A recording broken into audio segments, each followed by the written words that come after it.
رسول کریم صلی اللہ علیہ وسلم نے حجۃ الوداع میں جب سر کے بال منڈوائے تو سب سے پہلے ابو طلحہ رضی اللہ تعالی عنہ نے آپ کے بال لیے تھے۔ صحیح بخاری حدیث نمبر 171۔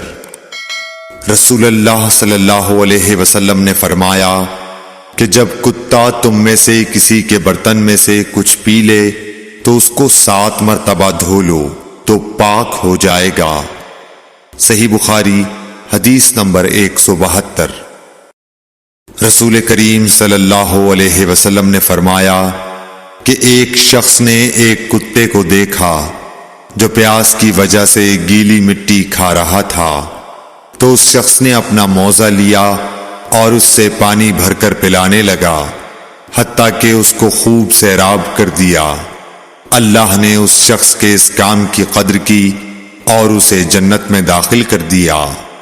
صحیح بخاری حدیث نمبر 173۔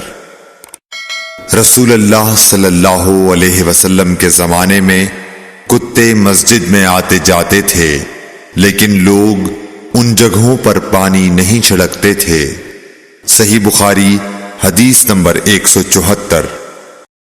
عدی بن حاتم کہتے ہیں کہ میں نے رسول اللہ صلی اللہ علیہ وسلم سے کتے کے شکار کے متعلق دریافت کیا تو آپ صلی اللہ علیہ وسلم نے فرمایا کہ جب تو اپنے سدھائے ہوئے کتے کو چھوڑے اور وہ شکار کر لے تو اس شکار کو کھا، اور اگر وہ کتا اس شکار میں سے خود کچھ کھا لے تو اس کو نہ کھائیو، کیونکہ اب اس نے شکار اپنے لیے پکڑا ہے۔ میں نے کہا کہ بعض دفعہ میں شکار کے لیے اپنے کتے چھوڑتا ہوں، پھر اس کے ساتھ دوسرے کتے کو بھی پاتا ہوں۔ آپ صلی اللہ علیہ وسلم نے فرمایا پھر مت کھا، کیونکہ تم نے بسم اللہ اپنے کتے پر پڑھی تھی، دوسرے کتے پر نہیں پڑھی۔ صحیح بخاری حدیث نمبر 175۔ رسول کریم صلی اللہ علیہ وسلم نے فرمایا کہ بندہ اس وقت تک نماز ہی میں رہتا ہے جب تک وہ مسجد میں نماز کا انتظار کرتا رہے، تا وقت کہ وہ حدث نہ کرے۔ ایک عجمی آدمی نے پوچھا کہ اے ابو ہریرہ، حدث کیا چیز ہے؟ انہوں نے فرمایا کہ ہوا جو پیچھے سے خارج ہو، جسے عرف عام میں گوز مارنا کہتے ہیں۔ صحیح بخاری حدیث نمبر 176۔ رسول اللہ صلی اللہ علیہ وسلم نے فرمایا کہ نمازی نماز سے اس وقت تک نہ پھرے جب تک ریح کی آواز نہ سن لے یا اس کی بو نہ پا لے۔ صحیح بخاری حدیث نمبر 177۔ حضرت علی رضی اللہ تعالی عنہ نے فرمایا کہ میں ایسا آدمی تھا جس کو سیلان مزی کی شکایت تھی، مگر رسول اللہ صلی اللہ علیہ وسلم سے دریافت کرتے ہوئے مجھے شرم آئی تو میں نے ابن الاسود کو حکم دیا۔ انہوں نے آپ صلی اللہ علیہ وسلم سے پوچھا، آپ نے فرمایا کہ اس میں وضو کرنا فرض ہے۔ صحیح بخاری حدیث نمبر 178۔ زید بن خالد نے حضرت عثمان بن عفان رضی اللہ تعالی عنہ سے پوچھا کہ اگر کوئی شخص صحبت کرے اور منی نہ نکلے، فرمایا کہ وضو کرے جس طرح نماز کے لیے وضو کرتا ہے اور اپنے عضو کو دھو لے۔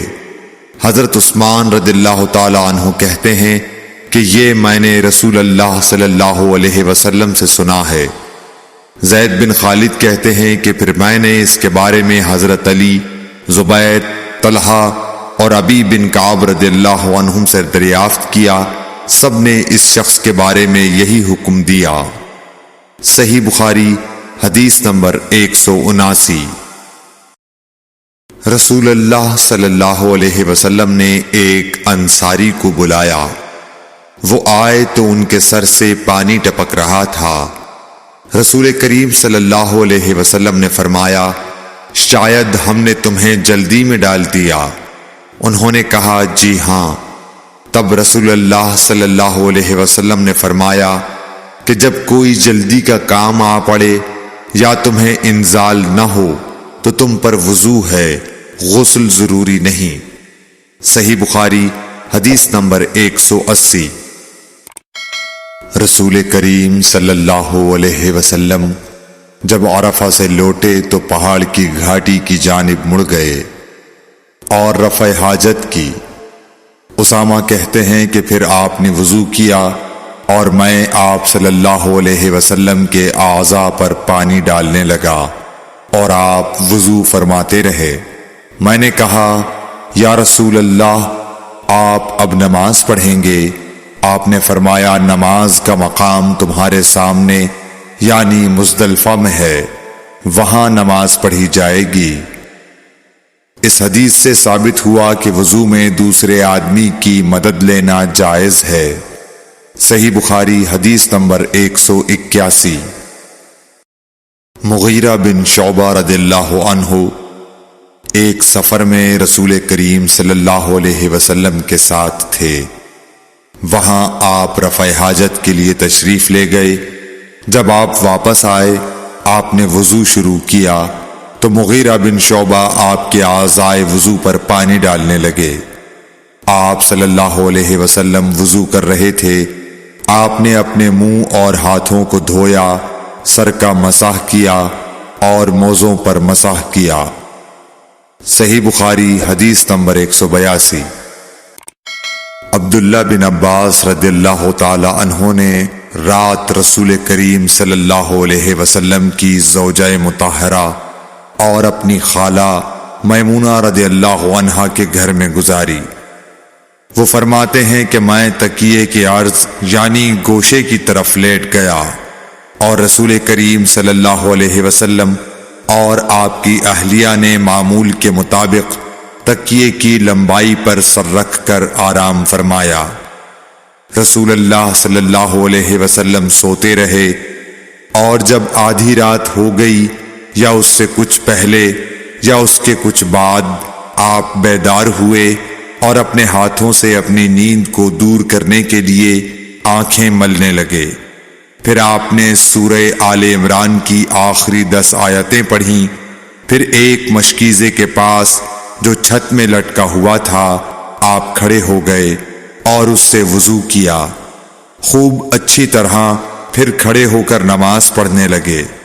ابن عباس رضی اللہ تعالی عنہ کہتے ہیں میں نے بھی کھڑے ہو کر اسی طرح کیا جس طرح آپ نے وضو کیا تھا۔ پھر جا کر میں بھی آپ کے پہلو مبارک میں کھڑا ہو گیا۔ آپ نے اپنا داہنا ہاتھ میرے سر پر رکھا اور میرا دایاں کان پکڑ کر اسے مروڑنے لگے۔ پھر آپ نے 2 رکعتیں پڑھیں، اس کے بعد پھر 2 رکعتیں پڑھیں، پھر 2 رکعتیں پڑھیں، پھر 2 رکعتیں پڑھیں، پھر 2 رکعتیں پڑھیں، پھر 2 رکعتیں پڑھ کر اس کے بعد آپ نے وتر پڑھا اور لیٹ گئے۔ پھر جب مؤذن آپ کے پاس آیا تو آپ نے اٹھ کر 2 رکعت معمولی طور پر پڑھیں، پھر باہر تشریف لا کر صبح کی نماز پڑھی۔ صحیح بخاری حدیث نمبر 183۔ اسماء بنت ابی بکر کہتی ہیں کہ میں رسول اللہ صلی اللہ علیہ وسلم کی زوجہ محترمہ عائشہ رضی اللہ تعالی عنہا کے پاس ایسے وقت آئی جبکہ سورج کو گہن لگ رہا تھا اور لوگ کھڑے ہو کر نماز پڑھ رہے تھے۔ کیا دیکھتی ہوں وہ بھی کھڑے ہو کر نماز پڑھ رہی ہیں۔ میں نے کہا کہ لوگوں کو کیا ہو گیا ہے، تو انہوں نے اپنے ہاتھ سے آسمان کی طرف اشارہ کر کے کہا سبحان اللہ۔ میں نے کہا کیا یہ کوئی خاص نشانی ہے؟ تو انہوں نے اشارے سے کہا کہ ہاں، تو میں بھی آپ کے ساتھ نماز کے لیے کھڑی ہو گئی۔ آپ نے اتنا قیام فرمایا کہ مجھ پر غشی طاری ہونے لگی اور میں اپنے سر پر پانی ڈالنے لگی۔ جب رسول اللہ صلی اللہ علیہ وسلم نماز سے فارغ ہوئے تو آپ نے اللہ کی حمد و ثنا بیان کی اور فرمایا آج کوئی چیز ایسی نہیں رہی جس کو میں نے اپنی اس جگہ نہ دیکھ لیا ہو، حتیٰ کہ جنت اور دوزخ کو بھی دیکھ لیا، اور مجھ پر یہ وحی کی گئی ہے کہ تم لوگوں کو قبروں میں آزمایا جائے گا، دجال جیسی آزمائش یا اس کے قریب قریب۔ راوی کا بیان ہے کہ میں نہیں جانتی کہ اسما نے کون سا لفظ کہا؟ تم میں سے ہر ایک کے پاس اللہ کے فرشتے بھیجے جائیں گے اور اس سے کہا جائے گا کہ تمہارا اس شخص یعنی محمد صلی اللہ علیہ وسلم کے بارے میں کیا خیال ہے؟ پھر اسما نے لفظ ایماندار کہا یا یقین رکھنے والا کہا، مجھے یاد نہیں۔ بہرحال وہ شخص کہے گا کہ محمد صلی اللہ علیہ وسلم اللہ کے سچے رسول ہیں، وہ ہمارے پاس نشانیاں اور ہدایت کی روشنی لے کر آئے، ہم نے اسے قبول کیا، ایمان لائے اور آپ کا اتباع کیا۔ پھر اس سے کہہ دیا جائے گا کہ تو سو جا، در حال یہ کہ تو مرد صالح ہے اور ہم جانتے تھے کہ تو مومن ہے۔ اور بہرحال منافق یا شکی آدمی، اسما نے کون سا لفظ کہا؟ مجھے یاد نہیں۔ جب اس سے پوچھا جائے گا کہے گا کہ میں کچھ نہیں جانتا، میں نے لوگوں کو جو کہتے سنا وہی میں نے بھی کہہ دیا۔ صحیح بخاری حدیث نمبر 184۔ ایک آدمی نے عبداللہ بن زید رضی اللہ تعالی عنہ جو عمرو بن یحییٰ کے دادا ہیں سے پوچھا کہ کیا آپ مجھے دکھا سکتے ہیں کہ رسول اللہ صلی اللہ علیہ وسلم نے کس طرح وضو کیا ہے؟ عبداللہ بن زید رضی اللہ تعالی عنہ نے کہا کہ ہاں۔ پھر انہوں نے پانی کا برتن منگوایا، پہلے پانی اپنے ہاتھوں پر ڈالا اور 2 مرتبہ ہاتھ دھوئے، پھر 3 مرتبہ کلی کی، 3 بار ناک صاف کی، پھر 3 دفعہ اپنا چہرہ دھویا، پھر کوہنیوں تک اپنے دونوں ہاتھ 2 مرتبہ دھوئے، پھر اپنے دونوں ہاتھوں سے اپنے سر کا مسح کیا، اس طور پر اپنے ہاتھ پہلے آگے لائے پھر پیچھے لے گئے، مسح سر کے ابتدائی حصے سے شروع کیا، پھر دونوں ہاتھ گدی تک لے جا کر وہیں واپس لائے جہاں سے مسح شروع کیا تھا، پھر اپنے پیر دھوئے۔ صحیح بخاری حدیث نمبر 185۔ عمرو بن حسن نے عبداللہ بن زید رضی اللہ تعالی عنہ سے رسول اللہ صلی اللہ علیہ وسلم کے وضو کے بارے میں پوچھا تو انہوں نے پانی کا تشت منگوایا اور ان پوچھنے والوں کے لیے رسول اللہ صلی اللہ علیہ وسلم کا سا وضو کیا۔ پہلے تشت سے اپنے ہاتھوں پر پانی گرایا، پھر 3 بار ہاتھ دھوئے، پھر اپنا ہاتھ تشت میں ڈالا اور پانی لیا، پھر کلی کی، ناک میں پانی ڈالا، ناک صاف کی 3 چلوؤں سے، پھر اپنا ہاتھ تشت میں ڈالا اور 3 مرتبہ منہ دھویا، پھر اپنے دونوں ہاتھ کوہنیوں تک دوبارہ دھوئے، پھر اپنا ہاتھ تشت میں ڈالا اور سر کا مسح کیا، پہلے آگے لائے پھر پیچھے لے گئے 1 بار، ٹخنوں تک اپنے دونوں پاؤں دھوئے۔ صحیح بخاری حدیث نمبر 186۔ ابو جحیفہ رضی اللہ تعالی عنہ کہتے تھے کہ ایک دن رسول اللہ صلی اللہ علیہ وسلم ہمارے پاس دوپہر کے وقت تشریف لائے تو آپ کے لیے وضو کا پانی حاضر کیا گیا، جس سے آپ نے وضو فرمایا۔ لوگ آپ کے وضو کا بچا ہوا پانی لے کر اسے اپنے بدن پر پھیرنے لگے۔ آپ نے ظہر کی 2 رکعتیں ادا کی اور عصر کی بھی 2 رکعتیں، اور آپ کے سامنے آڑ کے لیے ایک نیزہ تھا۔ صحیح بخاری حدیث نمبر 187۔ ابو موسیٰ اشعری رضی اللہ تعالی عنہ کہتے ہیں کہ نبی کریم صلی اللہ علیہ وسلم نے ایک پیالہ منگوایا جس میں پانی تھا، اس سے آپ نے اپنے ہاتھ دھوئے اور اسی پیالے میں منہ دھویا اور اسی میں کلی فرمائی، پھر فرمایا تو تم لوگ اس کو پی لو اور اپنے چہروں اور سینوں پر ڈال لو۔ صحیح بخاری حدیث نمبر 188۔ محمود بن ربی جب چھوٹے تھے تو رسول اللہ صلی اللہ علیہ وسلم نے انہی کے کنویں کے پانی سے ان کے منہ میں کلی ڈالی تھی، اور عروہ نے اسی حدیث کو مسعور وغیرہ سے بھی روایت کیا ہے، اور ہر ایک راوی ان دونوں میں سے ایک دوسرے کی تصدیق کرتے ہیں کہ جب رسول اللہ صلی اللہ علیہ وسلم وضو فرماتے تو آپ کے بچے ہوئے وضو کے پانی پر صحابہ رضی اللہ عنہم جھگڑنے کے قریب ہو جاتے تھے۔ صحیح بخاری حدیث نمبر 189۔ صائب بن یزید کہتے تھے کہ میری خالہ مجھے نبی کریم صلی اللہ علیہ وسلم کی خدمت میں لے گئیں اور عرض کیا کہ یا رسول اللہ، میرا یہ بھانجا بیمار ہے۔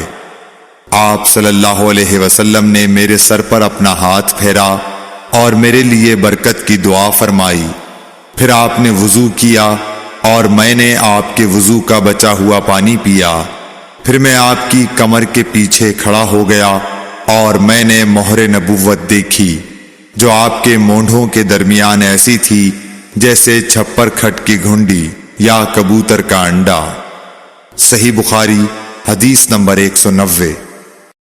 عبداللہ بن زید رضی اللہ تعالی عنہ نے وضو کرتے وقت برتن سے پہلے اپنے دونوں ہاتھوں پر پانی ڈالا، پھر انہیں دھویا، پھر دھویا، یا یوں کہا کہ کلی کی اور ناک میں ایک چلو سے پانی ڈالا اور 3 مرتبہ اسی طرح کیا، پھر 3 مرتبہ اپنا چہرہ دھویا، پھر کوہنیوں تک اپنے دونوں ہاتھ 2 بار دھوئے، پھر سر کا مسح کیا، اگلی جانب اور پچھلی جانب کا، اور ٹخنوں تک اپنے دونوں پاؤں دھوئے۔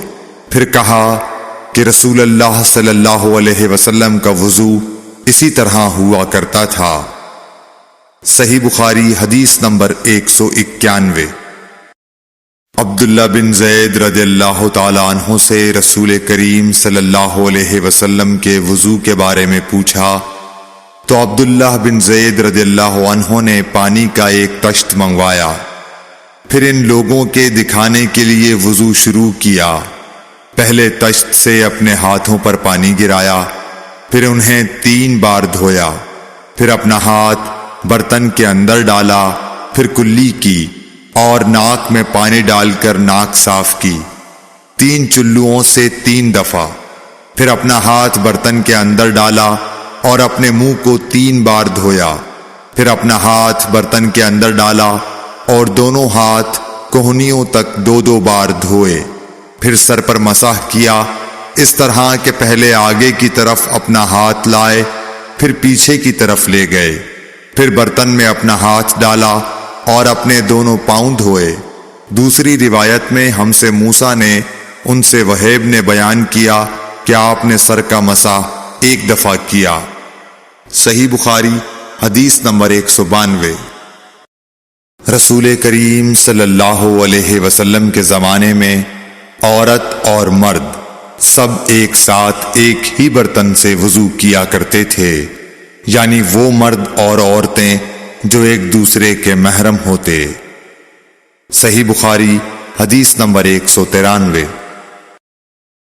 حضرت جابر رضی اللہ تعالی عنہ کہتے تھے کہ رسول کریم صلی اللہ علیہ وسلم میری مزاج پرسی کے لیے تشریف لائے۔ میں بیمار تھا، ایسا کہ مجھے ہوش تک نہیں تھا۔ آپ نے وضو کیا اور اپنے وضو کا پانی مجھ پر چھڑکا تو مجھے ہوش آ گیا۔ میں نے عرض کیا، یا رسول اللہ، میرا وارث کون ہوگا؟ میرا تو صرف ایک کلالہ وارث ہے۔ اس پر آیت میراث نازل ہوئی۔ صحیح بخاری حدیث نمبر 194۔ ایک مرتبہ نماز کا وقت آ گیا تو جس شخص کا مکان قریب ہی تھا وہ وضو کرنے اپنے گھر چلا گیا، اور کچھ لوگ جن کے مکان دور تھے رہ گئے۔ تو رسول کریم صلی اللہ علیہ وسلم کے پاس پتھر کا ایک لگن لایا گیا جس میں کچھ پانی تھا، اور وہ اتنا چھوٹا تھا کہ آپ اس میں اپنی ہتھیلی نہیں پھیلا سکتے تھے، مگر سب نے اس برتن کے پانی سے وضو کر لیا۔ ہم نے حضرت انس رضی اللہ عنہ سے پوچھا کہ تم کتنے نفر تھے؟ کہا 80 سے کچھ زیادہ ہی تھے۔ صحیح بخاری حدیث نمبر 195۔ رسول کریم صلی اللہ علیہ وسلم نے ایک پیالہ منگوایا جس میں پانی تھا، پھر اس میں آپ نے اپنے دونوں ہاتھوں اور چہرے کو دھویا اور اسی میں کلی کی۔ صحیح بخاری حدیث نمبر 196۔ عبداللہ بن زید کہتے ہیں کہ رسول کریم صلی اللہ علیہ وسلم ہمارے گھر تشریف لائے۔ ہم نے آپ صلی اللہ علیہ وسلم کے لیے تانبے کے برتن میں پانی نکالا، اس سے آپ نے وضو کیا، 3 بار چہرہ دھویا، 2 بار ہاتھ دھوئے اور سر کا مسح کیا، اس طرح کہ پہلے آگے کی طرف ہاتھ لائے، پھر پیچھے کی جانب لے گئے اور پیر دھوئے۔ صحیح بخاری حدیث نمبر 197۔ حضرت عائشہ رضی اللہ تعالی عنہا نے فرمایا کہ جب رسول کریم صلی اللہ علیہ وسلم بیمار ہوئے اور آپ کی بیماری زیادہ ہو گئی تو آپ نے اپنی دوسری بیویوں سے اس بات کی اجازت لے لی کہ آپ کی تیمارداری میرے ہی گھر کی جائے۔ انہوں نے آپ کو اجازت دے دی۔ ایک روز رسول کریم صلی اللہ علیہ وسلم 2 آدمیوں کے درمیان سہارا لے کر گھر سے نکلے۔ آپ کے پاؤں کمزوری کی وجہ سے زمین پر گھسٹتے جاتے تھے۔ حضرت عباس رضی اللہ تعالی عنہ اور ایک آدمی کے درمیان آپ باہر نکلے تھے۔ عبید اللہ راوی حدیث کہتے ہیں کہ میں نے یہ حدیث عبداللہ بن عباس رضی اللہ تعالی عنہ کو سنائی تو وہ بولے، تم جانتے ہو دوسرا آدمی کون تھا؟ میں نے عرض کیا کہ نہیں۔ کہنے لگے وہ علی رضی اللہ تعالی عنہ تھے۔ پھر حضرت عائشہ رضی اللہ تعالی عنہا فرماتی تھیں کہ جب نبی کریم صلی اللہ علیہ وسلم اپنے گھر میں داخل ہوئے اور آپ کا مرض بڑھ گیا تو آپ نے فرمایا میرے اوپر ایسی 7 مشکوں کا پانی ڈالو جن کے سربند نہ کھولے گئے ہوں، تاکہ میں سکون کے بعد لوگوں کو کچھ وصیت کروں۔ چنانچہ آپ کو حضرت حفصہ رسول اللہ صلی اللہ علیہ وسلم کی دوسری بیوی کے لگن میں جو تانبے کا تھا بٹھا دیا گیا، اور ہم نے آپ پر ان مشکوں سے پانی بہانا شروع کیا۔ جب آپ ہم کو اشارہ فرمانے لگے کہ بس اب تم نے اپنا کام پورا کر دیا تو اس کے بعد آپ لوگوں کے پاس باہر تشریف لے گئے۔ صحیح بخاری حدیث نمبر 198۔ عمرو بن یحییٰ نے اپنے باپ یحییٰ کے واسطے سے بیان کیا، وہ کہتے ہیں کہ میرے چچا بہت وضو کیا کرتے تھے، یا یہ کہ وضو میں بہت پانی بہاتے تھے۔ ایک دن انہوں نے عبداللہ بن زید رضی اللہ تعالی عنہ سے کہا کہ مجھے بتلائیے رسول اللہ صلی اللہ علیہ وسلم کس طرح وضو کیا کرتے تھے۔ انہوں نے پانی کا ایک تشت منگوایا، اس کو پہلے اپنے ہاتھوں پر جھکایا، پھر دونوں ہاتھ 3 بار دھوئے، پھر اپنا ہاتھ تشت میں ڈال کر پانی لیا اور ایک چلو سے کلی کی اور 3 مرتبہ ناک صاف کی، پھر اپنے ہاتھوں سے ایک چلو پانی لیا اور 3 بار اپنا چہرہ دھویا، پھر کوہنیوں تک اپنے دونوں ہاتھ 2 بار دھوئے، پھر ہاتھ میں پانی لے کر اپنے سر کا مسح کیا، تو پہلے اپنے ہاتھ پیچھے لے گئے، پھر آگے کی طرف لائے، پھر اپنے دونوں پاؤں دھوئے، اور فرمایا کہ میں نے رسول کریم صلی اللہ علیہ وسلم کو اسی طرح وضو کرتے دیکھا ہے۔ صحیح بخاری حدیث نمبر 199۔ رسول کریم صلی اللہ علیہ وسلم نے پانی کا ایک برتن طلب فرمایا تو آپ کے لیے ایک چوڑے منہ کا پیالہ لایا گیا جس میں کچھ تھوڑا پانی تھا۔ آپ نے اپنی انگلیاں اس میں ڈال دیں۔ انس کہتے ہیں کہ میں پانی کی طرف دیکھنے لگا، پانی آپ کی انگلیوں کے درمیان سے پھوٹ رہا تھا۔ انس کہتے ہیں کہ اس ایک پیالہ پانی سے جن لوگوں نے وضو کیا وہ 70 سے 80 تک تھے۔ صحیح بخاری حدیث نمبر 200۔